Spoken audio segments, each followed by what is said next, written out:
അന്താരാഷ്ട്ര വിപണിയിൽ കുറയുമ്പോൾ ആ അന്താരാഷ്ട്ര വിപണിയിലെ കുറവിന്റെ ഒരംശമാണ് കൂട്ടുന്നത്. ആ അന്താരാഷ്ട്ര വിപണിയിൽ അത്രയും തന്നെ കൂട്ടുന്നില്ല. ഇതിനു മുമ്പ് ഞാനൊരു വീഡിയോ ചെയ്തിരുന്നു. കേന്ദ്ര സർക്കാർ എണ്ണയുടെ പേരിൽ, കേരള സർക്കാർ എണ്ണയുടെ മദ്യത്തിന്റെ പേരിൽ ജനങ്ങളെ കൊള്ളയടിച്ചുകൊണ്ടിരിക്കുകയാണ് എന്ന് പറഞ്ഞുകൊണ്ട് ആ വീഡിയോ ചെയ്തതിന് ശേഷമാണ് ഒരു വാർത്ത പുറത്തു വന്നത്. കേന്ദ്ര സർക്കാർ 10 രൂപ എക്സൈസ് തീരുവ കുറച്ചു, എക്സൈസ് നികുതി കുറച്ചിട്ടുണ്ട് എന്ന്. അതായത് അർത്ഥത്തിൽ ഇപ്പൊ നമ്മൾ മനസ്സിലാക്കേണ്ടത്, ഇപ്പൊ 97 രൂപയാണ് ഡീസൽ, അതിന് 87 രൂപയ്ക്ക് കിട്ടും. പിന്നെ എത്ര, 102 103 എത്രയാണ് പെട്രോളിന്? ഏതായാലും അതിൽ നിന്ന് 10 രൂപ കുറച്ച് കിട്ടും എന്നാണ് പറയുന്നത്. വാർത്തകൾ, വീഡിയോകൾ നിറയുന്നു. കാവ്യപ്പെടാന്നുള്ള ആ ഒരു ചില പേജുകളിലൊക്കെ വലിയ വാർത്ത വരുന്നു. മോദിക്ക് നന്ദി പറയുന്നു. അല്ല, ഞാനിതൊക്കെ കണ്ടിട്ട് ഊർച്ചിരിക്കുകയാണ്. ഏത് പൊട്ടന്മാരാണ് ഇതൊക്കെ വാർത്തയാക്കുന്നതെന്നാണ് എനിക്ക് ചിന്തിക്കാൻ കഴിയാത്തത്. എന്താണ് ഈ 10 രൂപയുടെ കുറവെന്ന് ആരാ ഇത്ര പേര് മനസ്സിലാക്കിയിട്ടുണ്ട്? കേട്ടാത്തൊന്നും ഇവിടെ നമ്മളെയൊക്കെ അടുക്കളയിലേക്ക് 10 രൂപ കൊണ്ട് തരുകയാണെന്ന്. സത്യത്തിൽ കേന്ദ്ര സർക്കാർ പെട്രോളിന്റെയും ഡീസലിന്റെയും മേലുള്ള എക്സൈസ് തീരുവ 10 രൂപ കുറയ്ക്കാൻ തീരുമാനിച്ചു എന്നത് ശരിയാണ്. പക്ഷേ ഈ 10 രൂപയുടെ കുറവ് ജനങ്ങൾക്ക് കിട്ടാൻ പോകുന്നില്ല. നിങ്ങൾ ഇന്നായാലും നാളെ ആയാലും ചെന്നിട്ട് പെട്രോൾ പമ്പിലെ ആ വില നിലവാരത്തിലൊന്ന് നോക്കിക്കോ. ഇന്ന് ഏത് വിലയ്ക്കാണോ വിറ്റത്, നായര പമ്പില് കഴിഞ്ഞതിന് ഏതാണ്ട് 5 രൂപ ചില്ലറ പൈസ കൂട്ടി എന്ന് പറയുന്നുണ്ട്. ആ പമ്പില്, എല്ലാ പമ്പിലും അതേ റേറ്റ് തന്നെ കിടക്കും. ഈ വാർത്ത കേട്ട പാതി കേൾക്കാത്ത പാതി നാളെ രാവിലെ ചെന്ന് ക്യൂ കിടക്കാൻ പോകുന്നുണ്ട് കേട്ടോ. കാരണം ഇവിടെ യുദ്ധം കാണാൻ വരുമ്പോൾ വീണ്ടും എണ്ണ വില കൂടിയാലോ? 10 രൂപയ്ക്ക് കുറച്ച് കിട്ടുകയല്ലേ എണ്ണ. അപ്പൊ പിന്നെ ഫുൾ ടാങ്ക് അടിച്ചിട്ടാലോ എന്ന് കരുതിയിട്ട് നാളെ രാവിലെ ക്യൂ കിടക്കാൻ കുറച്ചുപേര് പോണെന്ന് കിട്ടും. ചെന്ന് കയറിക്കൊടും. ഇപ്പൊ കിട്ടും, വള്ളറച്ച് തന്നെ കിട്ടും. സത്യത്തിൽ എന്താ സംഭവം? ഇതിനു മുമ്പ് അറിയാമല്ലോ, ക്രൂഡ് ഓയിൽ പച്ചടിക്ക് പോയി.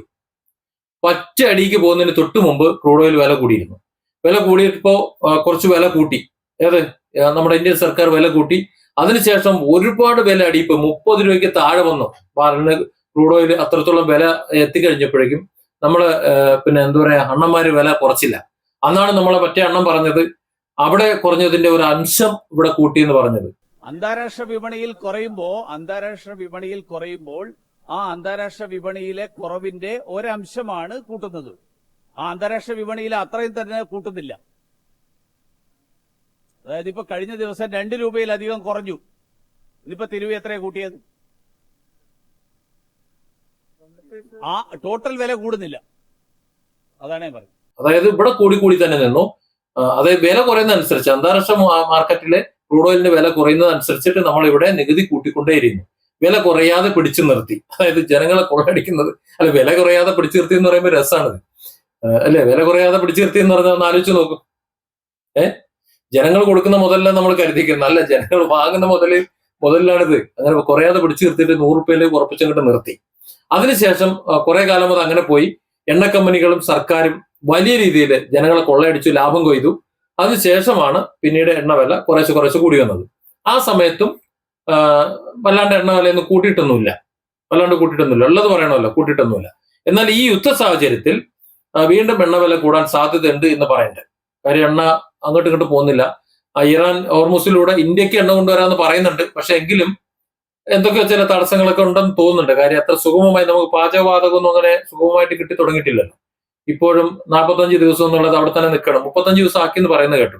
പക്ഷെ എന്നാലും വലിയ പ്രയാസമാണ്, കിട്ടാൻ വലിയ പ്രയാസമാണ്. ഇപ്പോഴും ഗ്യാസിനൊക്കെ തടസ്സം തന്നെയാണ്. പലരും ഓയിലെടുപ്പും മറ്റു കാര്യങ്ങളൊക്കെ ഉണ്ടാക്കി തന്നെയാണ് പാചകം ചെയ്യുന്നത്. എങ്കിലും അത് ഭക്ഷണം കഴിക്കണ്ടേ, പ്രതിസന്ധി തന്നെയാണ്. അതുകൊണ്ട് ഇനി ഒരുപക്ഷെ എണ്ണവില കൂടാൻ സാധ്യതയുണ്ട് എന്ന് മനസ്സിലാക്കിക്കൊണ്ട് എണ്ണ കമ്പനികൾ പറഞ്ഞു, ഞങ്ങളിത് ഇപ്പൊ തന്നെ നഷ്ടത്തിലാണ്, കുറച്ചു കാലമായിട്ട് ക്രൂഡ് ഓയിലിന്റെ വില കൂടുതലല്ലേ, ഞങ്ങൾക്ക് ഇനി നിലനിൽക്കാൻ പറ്റില്ല, യാതൊരു രക്ഷയുമില്ല എന്ന് കരുതിയിട്ട് എന്നാതാ നിങ്ങൾ പിടിച്ചോ, തൽക്കാലം നിങ്ങളൊന്ന് രക്ഷപ്പെട്ടോ, ഞങ്ങളിതാ നികുതി, എക്സൈസ് നികുതി ഞങ്ങൾ കുറച്ച് തന്നിരിക്കുന്നു എന്ന് നമ്മളെ മോദി എണ്ണനെ കൊണ്ട് പ്രഖ്യാപിച്ചു. ഇതാണ് സംഭവം. മനസ്സിലായില്ലേ? അതായത് എണ്ണ കമ്പനികൾ വലിയ നഷ്ടത്തിലാണ്.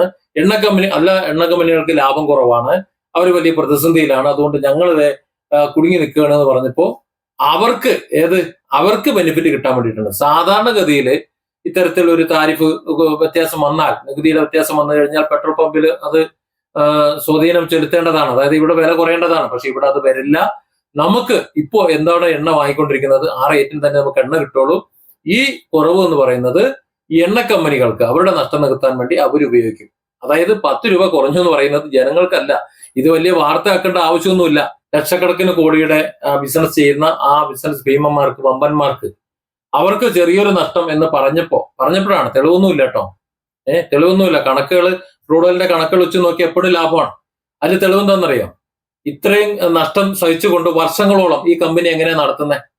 അതില് പണിക്കാർക്ക്, ജോലിക്കാർ, ആയിരക്കണക്കിന് ജോലിക്കാരുണ്ടാവും. അവർക്ക് ശമ്പളം വേണ്ടേ? അവരുടെ മുഴുവൻ ചെലവുകളും നടന്നു പോണ്ടേ? അതായത് നഷ്ടത്തിൽ ഒരു കമ്പനി എത്ര കാലം ഓടും? ഈ പെട്രോൾ, ഡീസൽ കമ്പനികൾ, എണ്ണ കമ്പനികൾ നഷ്ടം എന്ന് പറയുമ്പോഴും കഴിഞ്ഞ പതിറ്റാണ്ടുകളായി അവരുടെ എണ്ണ കമ്പനിയായിട്ട് തന്നെ തുടരുന്നുണ്ട്. അപ്പോ ഇത് നഷ്ടത്തിൽ അവർക്ക് എങ്ങനെ തുടരാൻ കഴിയുന്നത്? അതിനർത്ഥം നഷ്ടമല്ല എന്നാ. നഷ്ടം എന്ന് വെറുതെ പറയുന്നതാണ്. അങ്ങനെ പറയുന്ന നഷ്ടം നികത്തി കൊടുക്കാൻ വേണ്ടി, ഒന്ന് അഡ്ജസ്റ്റ് ചെയ്ത് കൊടുക്കാൻ വേണ്ടി ഇപ്പോ ഒരു 10 രൂപ താരിഫ്, എക്സൈസ് തീരുവ അങ്ങോട്ട് കുറച്ചു കൊടുത്തു. ഇപ്പൊ ഡീസലിന് 0 പെട്രോളിന് ഒരു 3 രൂപ മാത്രമേ ഉള്ളൂ. അത്രേ ഉള്ളൂ. അപ്പൊ അത്രയൊക്കെയായിട്ട് കുറച്ചു കൊടുത്തു. നമ്മളൊക്കെ കരുതുന്നത് നാളെ മുതൽ പെട്രോൾ പമ്പിൽ നിന്ന് നമുക്ക് കിട്ടും, കാത്തിരുന്നു. നമുക്ക് ഇപ്പൊ വാങ്ങിക്കൊണ്ടിരിക്കുന്ന വില ഉണ്ടല്ലോ, ഏത് എണ്ണ വില, ആ എണ്ണ വിലയിൽ 5 പൈസ കുറയും നിങ്ങൾ ആരും കരുതണ്ട. ചില ചാനലുകളും ചില വീഡിയോകളും ഒക്കെ, ചില പേജിലും ഒക്കെ വലിയ വാർത്ത, നമ്മുടെ നരേന്ദ്രമോദി സർക്കാരിനെ സ്തുതിച്ചുകൊണ്ട് വാർത്തയൊക്കെ വരുന്നു. ഇത് കേട്ടതൊന്നും പമ്പിൽ വില കുറയുന്നു. സാധാരണ അങ്ങനെ തന്നെയാ. കാര്യം എണ്ണ വില താരിഫ് കുറച്ചു, അല്ലെങ്കിൽ വില കുറച്ചു എന്നൊക്കെ പറഞ്ഞു കഴിഞ്ഞാൽ പമ്പിൽ പിറ്റേന്ന് രാവിലെ മുതൽ അത് സാധാരണ പ്രതിഫലിക്കുന്നതാണ്. പക്ഷെ ഇവിടെ അത് പ്രതിഫലിക്കില്ല, വെറുതെയാണ്. ഇതൊരു റവന്യൂ അഡ്ജസ്റ്റ്മെന്റ് ആണ്, അല്ലാതെ വില കുറവല്ല. ആർക്ക് റവന്യൂ അഡ്ജസ്റ്റ്മെന്റ്? ഈ ബിസിനസ്സുകാർക്ക്, അതായത് എണ്ണ കമ്പനി ഉടമകൾക്ക്, എണ്ണ കമ്പനികൾക്ക് ഒരു റവന്യൂ ബിസിനസ്സാണ്. പക്ഷെ വില കുറഞ്ഞു എന്ന് പറയുമ്പോൾ ജനങ്ങളെ പറ്റിക്കാൻ കൂടെയാണ്, തട്ടിക്കാൻ, തെറ്റിദ്ധരിപ്പിക്കുകയാണ്. അപ്പോ ഈ 10 രൂപയുടെ കുറവുകൊണ്ട് ആർക്കാർ രക്ഷപ്പെടുക? ഓയിൽ കമ്പനിയുടെ, എണ്ണ കമ്പനികളുടെ ബാലൻസ് ഷീറ്റിൽ മെച്ചമുണ്ടാവും. ജനങ്ങളുടെ ബാലൻസ് ഷീറ്റ് കീറി തന്നെ ഇരിക്കും. ഞാൻ നേരത്തെ ഒരു വീഡിയോ ചെയ്തില്ലേ, ജനങ്ങളെ കൊള്ളയടിക്കാൻ വേണ്ടി ജനങ്ങൾ നിന്നു കൊടുക്കുകയാണ്. ജനങ്ങളുടെ പവർ എന്താണെന്ന് മനസ്സിലായിരുന്നു. ജനാധിപത്യം ഇന്നിവിടെ കിട്ടിയിട്ടുണ്ടെന്ന് ആരും കരുതൊന്നും വേണ്ട. നമ്മളൊക്കെ തെരഞ്ഞെടുത്ത് അയക്കുന്ന ആൾക്കാർ, അവരെ നമുക്ക് ആരെ തെരഞ്ഞെടുക്കണം നമുക്ക് തീരുമാനിക്കാൻ പറ്റുമോ? ഈ രാഷ്ട്രീയ പാർട്ടികൾ നിർത്തി തരുന്ന ആൾക്കാർക്ക് കൊണ്ടൊന്ന് കുത്തല്ലാണ്ട് എന്തെങ്കിലും മാർഗമുണ്ടോ? കുത്തി കഴിഞ്ഞാൽ അവറ്റെല്ലാം കിട്ടുമോ? പിന്നെ തിരിച്ചു കിട്ടുമോ? കാണാൻ കിട്ടുമോ? കിട്ടില്ല. ആ പോയ വഴി അങ്ങോട്ട് പോകും. പിന്നെ അവർ തോന്നിയതുപോലെ ഉണ്ടാക്കി വെക്കും. അവരെ ആ രീതിയിലാക്കാൻ സഹായിച്ച, നേരത്തെ നമ്മുടെ മുഖ്യന്റെ കാര്യം പറഞ്ഞതുപോലെ കുറെ പൗരപ്രമുഖരുണ്ട്. ആ പൗരപ്രമുഖരെ അവർ നോക്കും. ആ പൗരപ്രമുഖർക്ക് വേണ്ടി അവർ പ്രവർത്തിക്കും. ഇവിടെ നമ്മുടെ കേന്ദ്ര സർക്കാരും ചെയ്യുന്നത് അത് തന്നെ. ഇത്രയധികം വിലക്കയറ്റം വരാൻ പോകുന്നു. ആ വിലക്കയറ്റത്തിൽ എണ്ണവില കൂടിക്കഴിഞ്ഞാൽ സ്വാഭാവികമായിട്ടും ഇങ്ങനെ നിൽക്കുകയാണെന്നുണ്ടെങ്കിൽ നമ്മുടെ നിത്യോപയോഗ സാധനങ്ങൾ, അരി, ഉപ്പ് തൊട്ട് കർപ്പൂരം വരെയുള്ള മുഴുവൻ സാധനങ്ങളും എണ്ണവില കൂടാൻ പോവാണ്. ഇപ്പൊ തന്നെ ഓട്ടോറിക്ഷക്കാരുടെ കാര്യം ഒന്ന് ആലോചിച്ച് നോക്ക്. ഓട്ടോറിക്ഷക്കാർ നേരത്തെ ഓടിക്കൊണ്ടിരുന്നപ്പോൾ 10 രൂപ കിട്ടുമായിരുന്നു, അരി വാങ്ങാൻ പറ്റുമായിരുന്നു. ഇപ്പോ എണ്ണ അടിച്ചും അത് ബാക്കി മെയിൻ്റെനൻസ് ചെയ്ത് മുടിയാണ്, ഒന്നും ബാക്കിയില്ല. പിന്നെ അതല്ലാതെ വേറെ പണി അറിയാത്തത് കൊണ്ട് അവരിങ്ങനെ ഉന്തിത്തള്ളി പോവുകയാണ്. അതുപോലെ തന്നെ ടാക്സി സർവീസും ഇപ്പൊ ഇല്ല, പണ്ടത്തെ പോലെ ടാക്സി സർവീസ് ഇല്ല. ഉണ്ടെങ്കിൽ തന്നെ ഉള്ളത് എണ്ണ അടിക്കാനേ ഉള്ളൂ. ഇതാണ് അവസ്ഥ. അപ്പോ ഉപ്പ് തൊട്ട് കർപ്പൂരം വരെയുള്ള മുഴുവൻ സാധനങ്ങളും വില കൂടുന്നു. അതുപോലെ സമസ്ത മേഖലകളിലും എണ്ണയുടെ വില വർധനവ്, വിലക്കയറ്റം ഉണ്ടാക്കുന്നു. ഇതൊക്കെ ആയിട്ടും ജനങ്ങളുടെ മേലുള്ള അധിക ബാധ്യത, അതായത് ഈ വിലക്കയറ്റം, അതിനൊന്ന് ശമിപ്പിക്കാൻ വേണ്ടി എന്തെങ്കിലും ചെയ്യണമെന്ന് നമ്മുടെ സർക്കാരുകൾക്ക് തോന്നുന്നില്ല. പകരം ഈ വമ്പന്മാരായിട്ടുള്ളവർ, അവർക്ക് എന്തെങ്കിലും നഷ്ടം വരുന്നുണ്ടോ, അവരെ എന്തെങ്കിലും നമ്മൾ താങ്ങി നിർത്തേണ്ടതുണ്ടോ എന്നാണ് നോക്കിക്കൊണ്ടിരിക്കുന്നത്. കൃത്യമായിട്ട് അവർക്കൊരു പ്രശ്നം ഉണ്ടാകാൻ തുടങ്ങുന്നു എന്ന് മനസ്സിലായപ്പോൾ അവർക്ക് വേണ്ടിയിട്ട് 1 ലിറ്ററിന് 10 രൂപ വെച്ച് എക്സൈസ് തീരുവ അങ്ങോട്ട് കുറച്ചു കൊടുത്തു. അതിന്റെ ഫലം ആർക്കാണ്? നിങ്ങളൊന്ന് ആലോചിച്ചത്. ഒരു ദിവസം ഇന്ത്യയിൽ എത്ര കോടി ലിറ്റർ പെട്രോളാണ് ചെലവഴിക്കുന്നത്, അല്ലെ ഡീസലാണ് ചെലവഴിക്കുന്നത് ചിന്തിച്ചു നോക്ക്. അപ്പൊ ഒരു ദിവസം ഈ എണ്ണ കമ്പനികൾക്ക് കിട്ടുന്ന ലാഭം എത്രയാണ് നിങ്ങൾ ചിന്തിച്ചു നോക്ക്, പെർ ലിറ്റർ. മനസ്സിലായില്ലേ? അത്രയും പണം ഈ ജനങ്ങളിൽ നിന്ന് കൊള്ളയടിക്കല്ലേ. അതായത് ഈ സർക്കാരിന് ഏത് സർക്കാരിനായാലും, ഈ സർക്കാരിന് നമുക്ക് വില കുറച്ച് തരാൻ കഴിയാഞ്ഞിട്ടല്ല.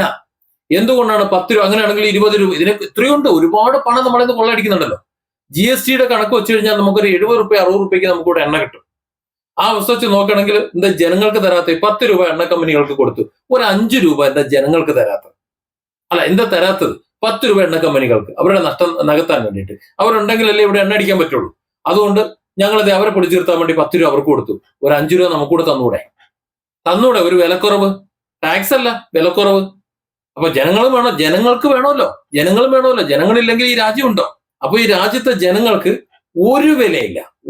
ഈ രാജ്യത്തെ കുറെ പണച്ചാക്കുകൾ, അവർ മാത്രം മതിയെന്ന് ഇതിൽ നിന്ന് മനസ്സിലാക്കിക്കോളും. Different angles. Don't forget to subscribe and support this channel.